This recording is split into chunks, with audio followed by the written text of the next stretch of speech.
Hi ಎಲ್ರಿಗೂ ಕೂಡ welcome back to my channel. ಇದೆ ಫಸ್ಟ್ ಟೈಮ್ ನನ್ನ ಚಾನಲ್ ನೋಡ್ತಾ ಇದ್ರೆ ಪ್ಲೀಸ್ ಸಬ್ಸ್ಕ್ರೈಬ್ ಮಾಡಿ.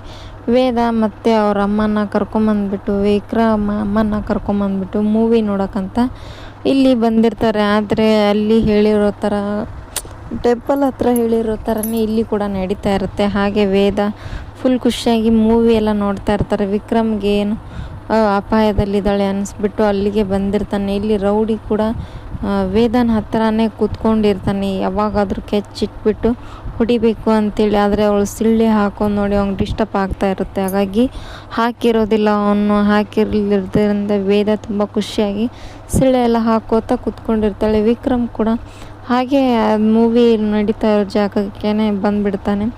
ಬಂದುಬಿಟ್ಟು ಯಾರು ಎಲ್ಲಿ ಅಂತ ಟಾರ್ಚ್ ಎಲ್ಲ ಹಾಕಿ ನೋಡ್ತಾ ಇರ್ತಾನೆ ವಿಕ್ರಮ್.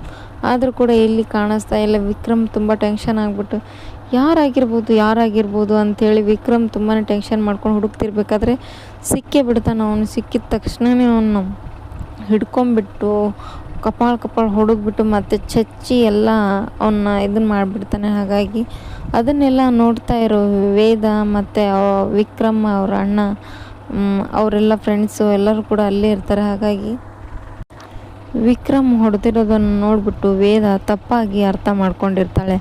ಏನು ಇನ್ನಾದರೂ ರೌಡಿಸಮ್ ಬಿಡ್ತಾನೆ ಅಂತ ಹೇಳಿದ್ದೆ, ನೀನು ಇನ್ನೂ ಬಿಟ್ಟೇ ಇಲ್ವಾ, ಅವನು ಯಾವತ್ತೂ ಬದಲಾಗೋದೇ ಇಲ್ಲ ಅಂತ ಅವರಮ್ಮ ಹೇಳ್ತಾರೆ. ಅದನ್ನು ಕೇಳಿಬಿಟ್ಟು ತುಂಬ ಬೇಜಾರಾಗುತ್ತೆ ವೇದನಿಗೆ ಮಾತ್ರ.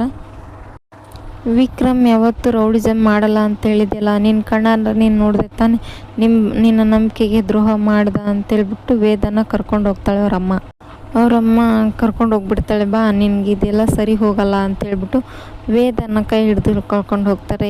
ಇದೇ ಸೋಮವಾರದ ಸಂಚಿಕೆ. Thank you for watching. Keep support.